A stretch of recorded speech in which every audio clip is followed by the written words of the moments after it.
Hi friends, இன்றைக்கி வந்து early மார்னிங்லேருந்தே வந்து விலாக் வந்து ஸ்டார்ட் பண்ணியிருக்கேன். காலையிலேருந்து வாசல் தொளிச்சு கோலம் போட்டுட்டு அந்த மாதிரி வேலை தான் வந்து மேக்ஸிமம் வந்து போகும். அதேமாதிரி காலையில் எனக்கு கந்த சஷ்டி கவசம் வந்து கேட்டோன்னா அந்த நாளே வந்து ரொம்ப ஃப்ரெஷ்ஷாக இருக்க மாதிரி ஒரு ஃபீல். ஸோ டெய்லியுமே நான் வந்து அலெக்ஸாவில் போட்டு கேட்டுகிட்டே இருப்பேன். நிறைய பேர் வந்து கேட்குறீங்க, என்னக்கா திடீர்னு யோகா கிளாஸ்லாம் போகிறீங்க, என்ன ஆயிடுச்சு, அதை பற்றி கொஞ்சம் ஷேர் பண்ணுங்கள், கொஞ்சம் டீட்டெயிலாக வீடியோ வந்து சொல்லுங்கன்னு வந்து கேட்குறீங்க. ஆக்சுவலாக நான் 1 வீக்காக தாங்க யோகா கிளாஸ் போயிட்டுருக்கேன். ஸோ அதில் வந்து நான் என்ன உங்களுக்கு வந்து சொல்கிறதுன்னு எனக்கு ஒன்றுமே புரியல. அதனாலேயே வந்து நான் என்ன சொல்கிறதுன்னா, இன்னும் கொஞ்சம் நாள் ஆகணும். ஒரு 1 மந்த்தாவது ஆனால் தான் யோகாவில் வந்து எப்படி கற்றுட்ருக்கேன், என்ன மாதிரி போயிட்டுருக்கு நான் உங்களுக்கு வந்து ஒரு சின்ன எக்ஸ்ப்ளனேஷனாவது கொடுக்க முடியும்.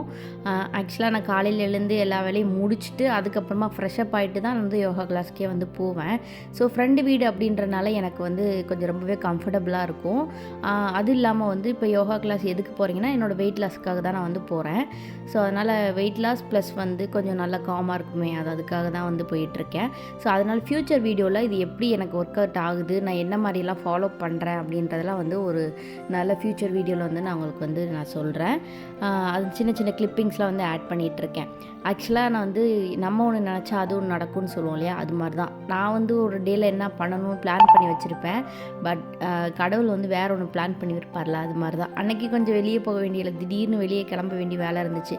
அதனால் எல்லாமே போட்டபடி வச்சுட்டு நான் கிளம்பி வந்து போயிட்டேன். யோகா கிளாஸ்லேருந்து வந்தோடனே வெளியே போகிற வேலை இருந்துச்சு. முடிச்சுட்டு நாங்கள் ஈவினிங் வரவே ஒரு 6 o'clock மேலே ஆகிடுச்சு.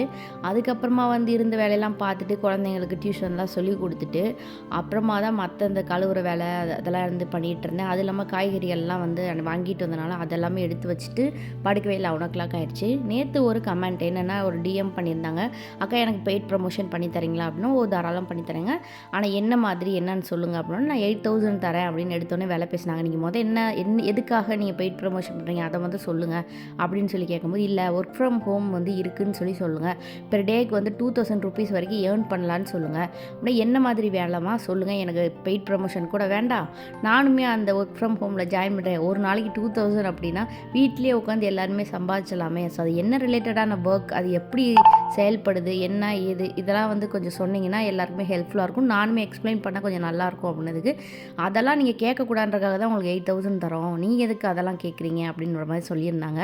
இது கேட்கும் போதே எனக்கு தெரிஞ்சிச்சு ஏதாவது சீட்டிங் வேலைன்னு சொல்லிட்டு, தயவு செஞ்சு அது மாதிரி கால் பண்ணாதீங்க, நான் பண்ணித்தர மாட்டேன்னு சொல்லிட்டேன். நாளைக்கு ஒரு vlogல பார்க்கலாம்.